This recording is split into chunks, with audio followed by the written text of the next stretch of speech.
All right. So after about, 3, 4 months, was it three? The beginning of November, I ordered this Konkr Pocket Fit. It's the black model, and I've been waiting for it ever since the beginning of November. Um, and it just showed up today, as of what is it, January? I don't know. Let me check. I don't know what day it is. January. Jesus Christ, I don't even know what month it is. All right, February 7th. February 7th, and I was told it was going to show up about the end of December. Anyways, it finally showed up today. Um, I gotta, I had to kind of contact them to push them to send it, and other people had gotten theirs. Well, they ordered it and got it early. So they ordered it like, say, January and got it February or something like that. And not me, though. I didn't get shit until today. So hopefully everything's good. I was told, well, I've been told in the past to record a video. So why not make one for my channel? I planned on doing it anyways. So here it is, the Konkr Pocket Fit. This is actually, I made a mistake when buying this. I got the 8 gig model because I got a little confused about how the SKUs work, how everything worked. I don't know what you call it. But there's different ones. Like, there was a handheld I looked at, and one of the things was that if you bought the cheapest model, you got the Snapdragon 8 Gen 3, which had fairly mature turnip drivers, and that's why I wanted it. And then I think I got that mixed up with this, and I ended up buying the 8 gig model. Doesn't really matter. I'm not going to play like super high-end PC games on here. I just want to play some older stuff and emulators and whatever. So it's all right. So here's the unboxing of this. I received it in a brown box. It actually showed up in one piece. It did not have any massive dings on it or anything. So it gives me hope that, it's not broken. And we go with the this and that, a little foam piece, and I just hit my light. And here is the device. I got the all black model because it reminded me of my old PS Vita. Did it just turn on? It did. Okay, so the thing turned on out of the box. Okay, so we have this thing on here. It looks like somebody tried to wipe it. There. Okay, I'm trying to... Okay, I'll just use this. There's a little tab there also that it looks like you can take it off, but it might as well just take it off by this. Okay, so... Oh, wow. Yeah, I was wondering what people were talking about with the ergonomics, saying the ergonomics were really good, and now I feel it, because it looks so small. I wanted a smaller handheld, mostly because I have some X-Real 1 glasses. I want to plug it in. I wanted something smaller so I could plug in my glasses and project a giant screen. There, I'm going to pause this video, I guess, and connect it, but this feels really nice, actually. The plastic, is this plastic? It feels cold, like metal. Yeah, it does. It definitely has some really nice ergonomics, I will say. Yeah, the analog sticks are a little bit tiny. But yeah, this thing doesn't feel so bad. I'm actually quite happy with the way it feels in my hand. It feels better than my PS Vita did. Well, actually, I don't have it anymore. That one got stolen, but from what I remember, although I did also remember it looking a lot nicer, even though it still looks really good. But since I've seen stuff like this, I'm like, this one looks a little bit nicer because it doesn't have the bezels and everything. But that was one thing I wanted. I wanted something that reminded me of my old PS Vita. I want to play Vita emulation and PSP on emulation on this as well. Really excited that it showed up. Let's check. Well, I'm going to have to check on things. These analog sticks do suck, though. They suck hairy balls. Anyways, in this box we get this. A USB-C cable, and we get these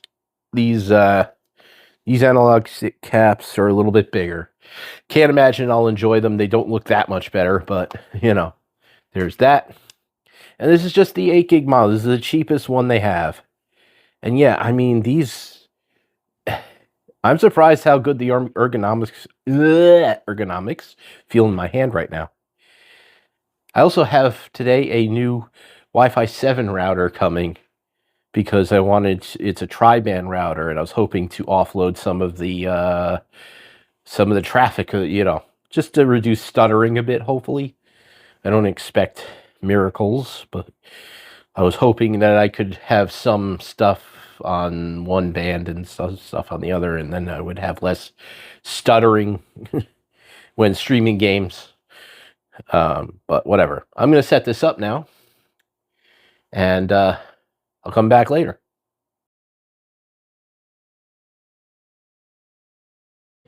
All right. It's quite a few days later since I unboxed this thing, and I'm going to give my opinion on it. So this is I think I already said this, but that was days ago. So this is the 8 gigabyte model. So it is the biggest drawback for this has been like the 128 gigabytes of internal storage. You can adopt an SD card, but as internal storage, but it's buggy. So you don't get a lot of apps that you can download. I wanted to download like Wuthering Waves on here and stuff, but it didn't work very well. It just didn't install. There's not enough storage on this device. So that's that. The stock launcher on this sucks. I've tried to replace it with multiple different launchers, and each one has had issues until I found this random, was this game deck launcher, I believe it is. Yeah, that's what it says right there. And that one's working.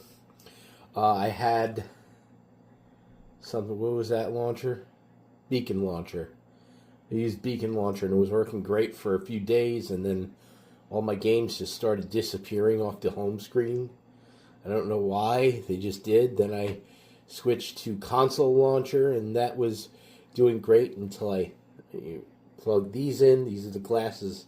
I want to use these XR glasses with this to have a small device that I can hold easily, comfortably in my hands.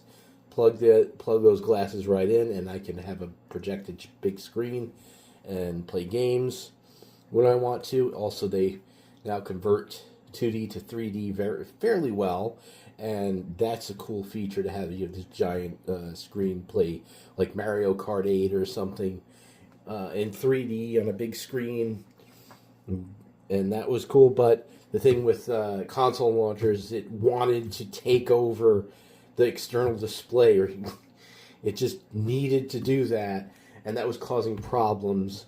So I ended up having to not use console launcher, and then I tried to use ESDE, and that was not loading all the games because when you reboot the device, it wouldn't see the SD card automatically, so it would tell me that I need to set ESDE up again. So I couldn't do that. So that's, again, I landed on this. And this is the paid version of this. So this is a paid launcher. And it's simple. It does work. There's some things I wish it had. The most simplest thing I wish it had was an app drawer. It doesn't have an app drawer. So you kind of have to just manually add apps and games and set it up a certain way. Right now I have it on the app section. I don't know why I have Game Hub Lite on there, but yeah, so now I have this, and that's working. I tested out the glasses. It didn't try to abduct the glasses or any external display from me with no choice to do anything else. So that works out. Disappointed beacon launcher didn't work out because it gave me that Vita look, but whatever. Anyway, so everything works great. Like, the games work great. Nintendo Switch is working excellently at dock mode and sometimes over 1080p. So yeah, you can play Switch games. They work fairly well with the latest turnip drivers and stuff. I had to make a few adjustments, but that's normal. Got ESD working here as an app and not using it like that. So I have there's a PlayStation PS5. I set it up like a PS5. So you can play GameCube, Switch. That's what I have on here. GameCube, Switch, 3DS, Dreamcast. Got Model 3 on here with the Super 3 emulator. PS2 runs... I got it running at 1080p. You could do better, but it's a 1080p screen. Okay. All right. Yeah, so all the games are working. There's nothing I came across that just wouldn't work. I did run Windows games on it. Kind of hard to get it on the SD card. But 128 gigs is not enough to be installing PC games onto. So I had to download a development build or something of Game Hub Lite to get the games to run off the SD card from my Steam account. And I played a few games, but that was a pain in the ass to set up. Game Hub Lite doesn't like to launch games unless you select, what is that, light mode or something, which doesn't allow me to have my saves, which sucks.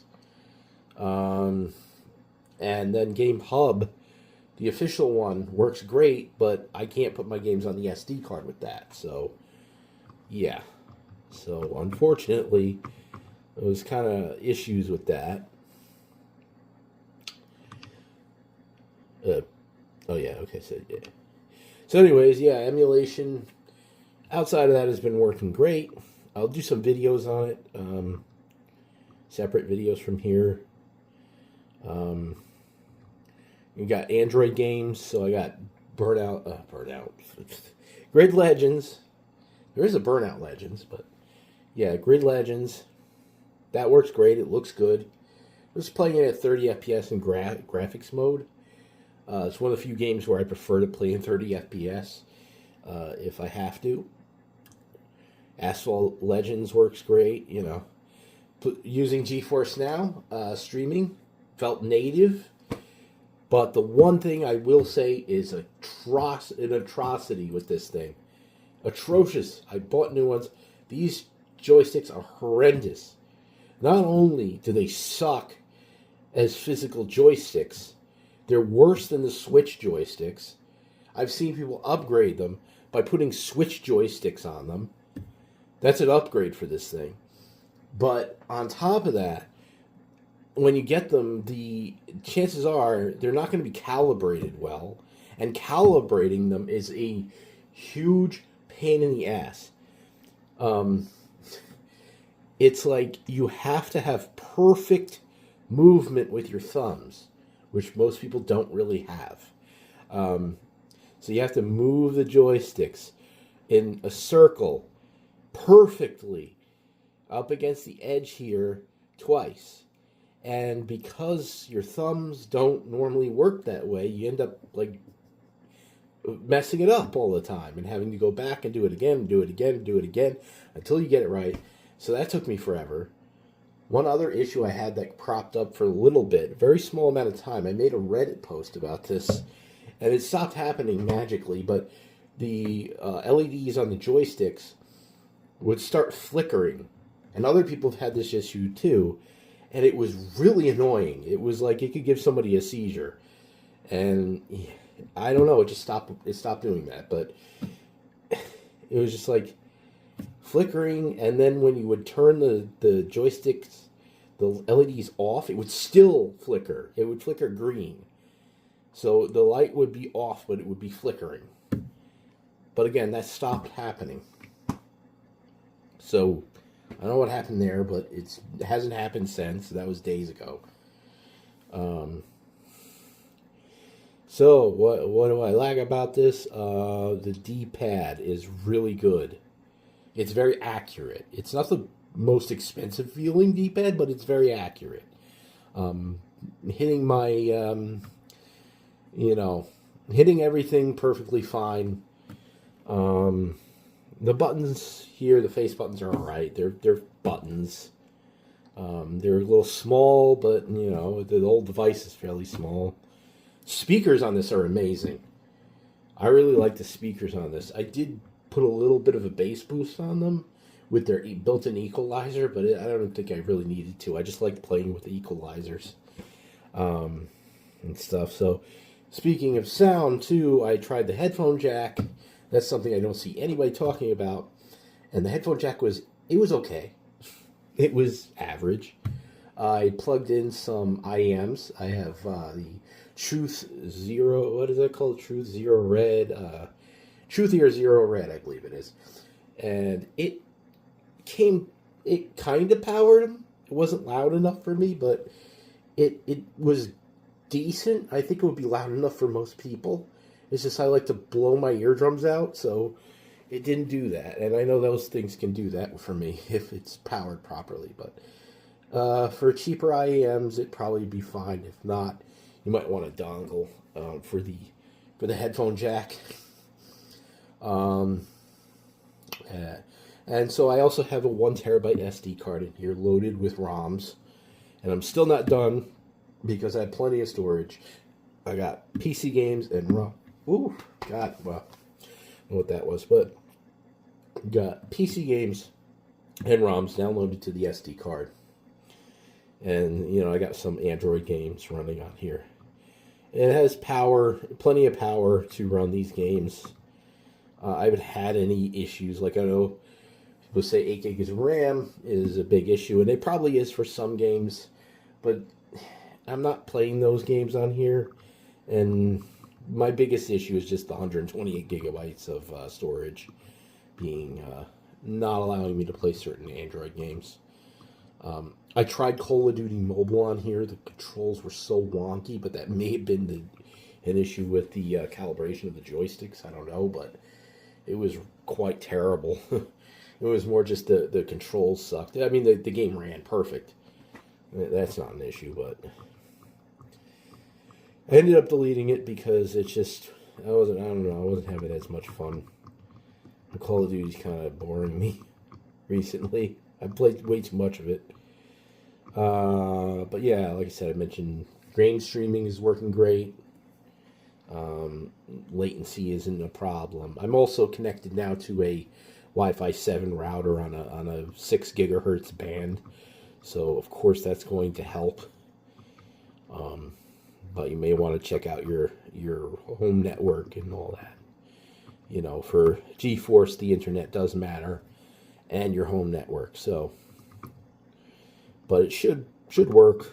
Wi-Fi 6, Wi-Fi 6E, Wi-Fi 7, whatever. Dual band, tri-band, whatever. Yeah, I mean, there's not much I can say about this. You got your little ISpace crap here, and I don't know. It has its little performance modes and stuff. I haven't needed anything higher than gaming. Mostly balanced is fine too. Even streaming, the streaming mode, I forgot it was on, and I started gaming on some games, and it ran just fine. So there's that. But yeah. And is there anything else about this thing that I noticed for the days that I've been using it? I did swap the these two buttons to act as start and select. Let's talk about some bugs, software issues that I had. So for some reason, every now and then, I have to reboot the device because the buttons, not these buttons, the face buttons and the analog sticks, they're working, as intended.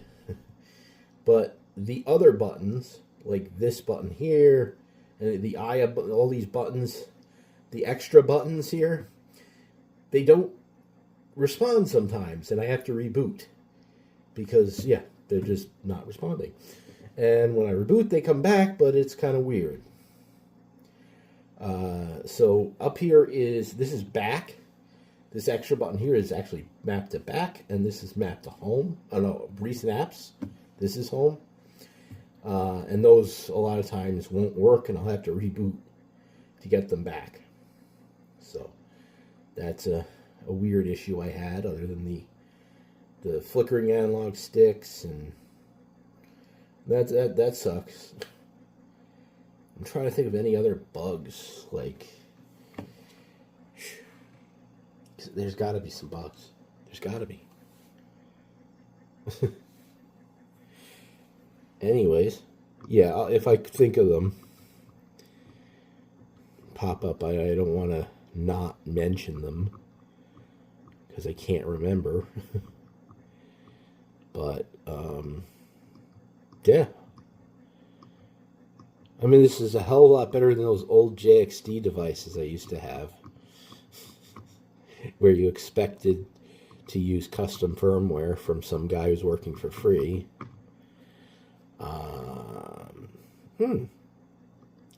Yeah, I can't think of much.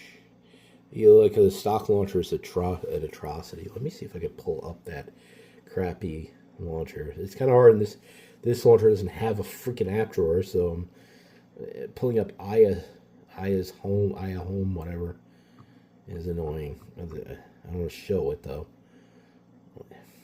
Go to the plugins, I think, or no. What do? We go here. Oh God, no, go away. X.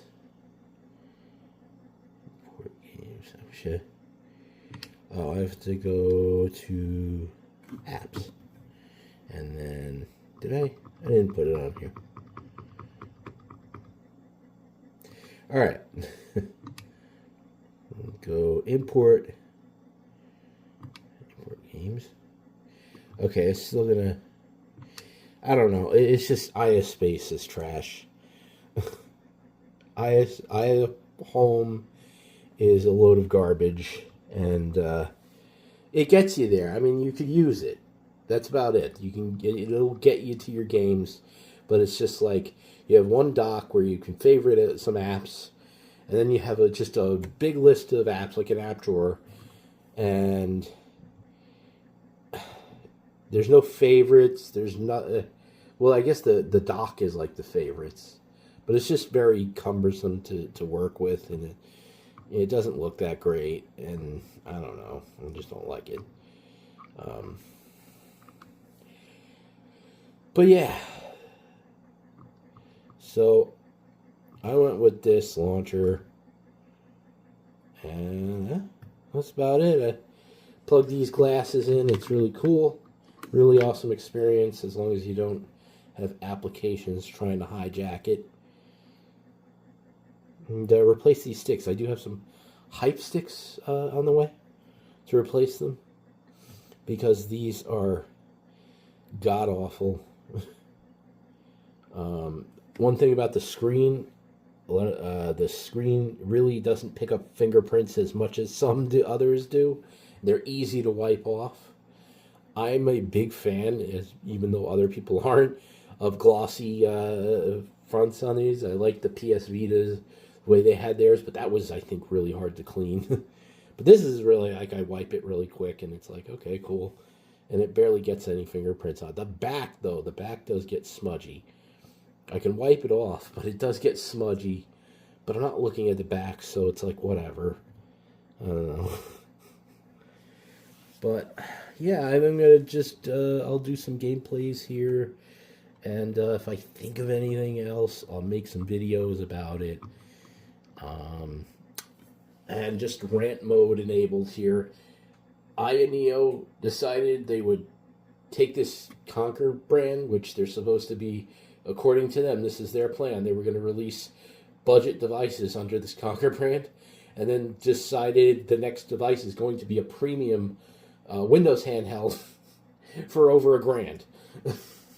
So I guess they failed again. They tripped over their own feet, and that's it.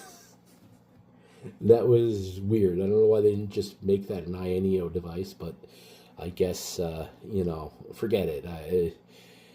Just no point in the brand to exist, or the sub brand, or whatever you want to call it. That was weird. I mean, it looks like a nice handheld and all, but it's yeah, the Konkr name didn't need to be on that. Anyways, have a good one, and please do this or something, and guess you could subscribe if you want. I hate asking; it sucks, but yeah. Then you could leave mean, angry comments about how I suck. Thank you.